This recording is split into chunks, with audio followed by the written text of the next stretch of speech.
읽어주는 아침 묵상 말씀입니다. 오늘은 신명기 13장 말씀으로서 신앙의 순기를 지킵시다 라는 제목으로 묵상하겠습니다. 본문의 말씀을 보면 하나님께서는 이스라엘이 가나안 땅에 들어가서 신앙의 순결을 잃어버릴까봐 걱정이 되어서 매우 엄중한 말씀을 하셨습니다. 신앙의 순결을 유지하기 위해서 어떻게 해야 할까요? 첫째, 하나님의 이스라엘 백성들에게 신앙의 순결을 지키기 위해서 거짓 선지자나 꿈꾸는 자를 주의하라고 말씀하고 있습니다. 본문의 1절에서 5절까지의 말씀입니다. 거짓 선지자는 옛날부터 오히려 오늘날에도 더 많습니다. 예수님의 예언처럼 마지막 때에는 더 많은 거짓 선지자가 나타나서 우리를 미혹할 것입니다. 또 꿈꾸는 자가 일어나서 미혹할 것입니다. 저들은 기적과 이사를 행하며 하나님을 떠나 다른 신을 섬기도록 할 것입니다. 그렇다 하더라도 성경은 뭐라고 합니까? 그들은 거짓 선지자임을 알고 그들의 말을 청종하지 말라고 말하고 있습니다. 그리고 더 심중하고 엄중하게 말하기를 거짓 선지자나 꿈꾸는 자를 죽이라고 하였습니다.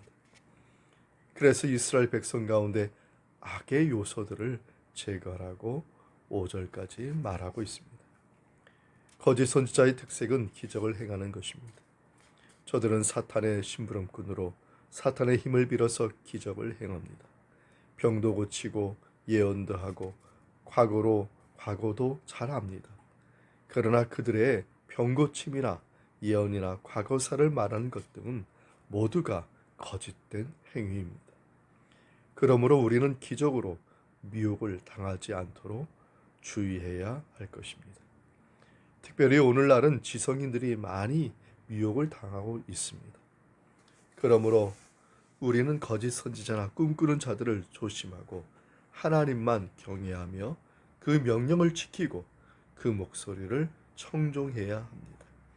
4절에 말씀하기를 너희는 너희의 하나님 여호와를 따르며 그를 경외하며 그의 명령을 지키며 그의 목소리를 청종하며 그를 섬기며 그를 의지하라고 말하고 있는 것을 기억하시기 바랍니다. 둘째로 이스라엘 백성들이 신앙의 순결을 지키기 위해서 가까이 지내는 자들을 경계하라고 6절부터 11절에 말하고 있습니다. 피를 나눈 형제나 자녀, 사랑하는 아내나 우정 깊은 친구는 대단히 가까운 사이입니다. 그런데 이렇게 가까이 지내는 이들이 하나님을 떠나 다른 신을 섬기자고 유혹하거나 또 하나님을 바로 섬기지 못하도록 한다면 그들을 쫓지도 말고 듣지도 말고 긍휼히 보지도 말고 해석히 여기지도 말고 덮어 숨기지도 말고 엄격하게 말하기를 또한 그들을 죽이라고 9절에 말하고 있습니다. 그리스도인들은 모든 사람을 사랑해야 합니다. 그러나 하나님을 떠나게 하는 자는 단호하게 대처해야 할 것입니다. 왜 그렇습니까? 11절에 보면은 온 이스라엘이 듣고 하나님을 두려워하면 이 같은 악을 다시는 행하지 않기 때문인 것입니다. 우리 인간은 가족들에게나 가까운 이들에게 약해지는 경향이 있습니다. 예수님은 허다한 무리가 자기를 따르는 것을 보고 이런 말씀을 하셨습니다. 누가복음 14장 26절에 말씀하시기를 누구든지 나를 따라 오려거든 자기 부모나 처자나 형제나 자매나 심지어 자기 목숨까지 미워하지 아니하면 능히 나의 제자가 되지 못한다고 하였습니다. 부모, 처자, 형제, 자매, 자기 생명은 우리가 세상에서 제일 사랑하는 것입니다. 예수님은 이 모든 것들보다 나를 더 사랑해야 예수님의 제자가 되고 예수님을 따를 수 있다고 말씀하셨습니다. 인간은 누구든지 자기가 사랑하는 것에 영향을 받기 때문인 것입니다. 예수님을 따르려면 이 모든 것보다 예수님을 더 사랑해야 한다고 말씀하고 있습니다. 우리의 현실을 보면은 솔직히 우리 친인척이나 형제 자매나 부모님이나 또 이웃과 인간 관계를 갖는 것이 쉬운 것이 아닙니다.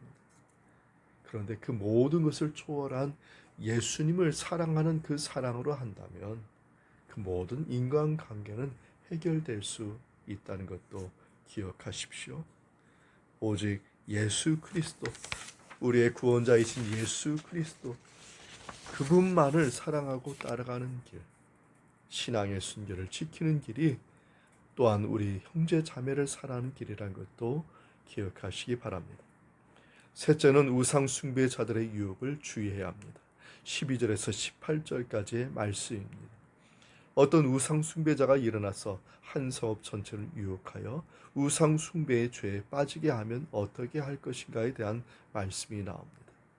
자기도 하고 남에게도 우상 숭배를 하게 했는지 충분히 조사하고 자세하게 조사한 후에 그 소문을 듣고 집행해서는 안 되고 자세히 조사한 후에 집행을 하라고 말하고 있습니다.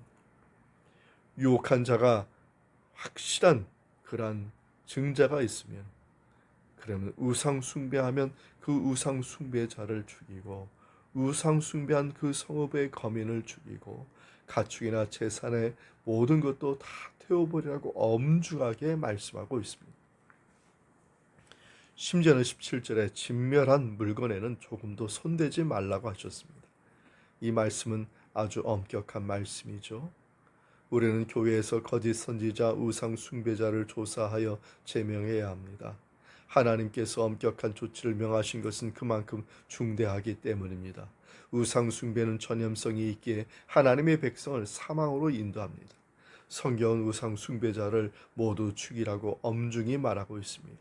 그러므로 신앙의 순결을 지키는데 올무가 되는 것은 모두 멀리하고 제거하고 정리해야 합니다. 하나님께서는 신앙의 순결을 지키기 위해 말씀에 순종하는 자에게 복을 주심을 기억하십시오. 그 말씀에서 좌로나 우로나 치우치지 말고 말씀을 따라가십시오. 그리고 우리의 구원자이신 예수님만 따라가면 됩니다. 예수님을 사랑하고 예수님을 의지하십시오. 그리고 우리 주변에 우상 숭배하는 것에 눈도 돌리지 마시고 주님만을 따라가는 그러한 신앙의 신결을 지켜서 믿음의 복을 받는, 신앙의 복을 받는 우리 모두 다 되기를 주님 예수 그리스도의 이름으로 축원합니다. 아멘. 이 말씀의 은총이 우리 모두에게 함께하기 바랍니다. 아멘.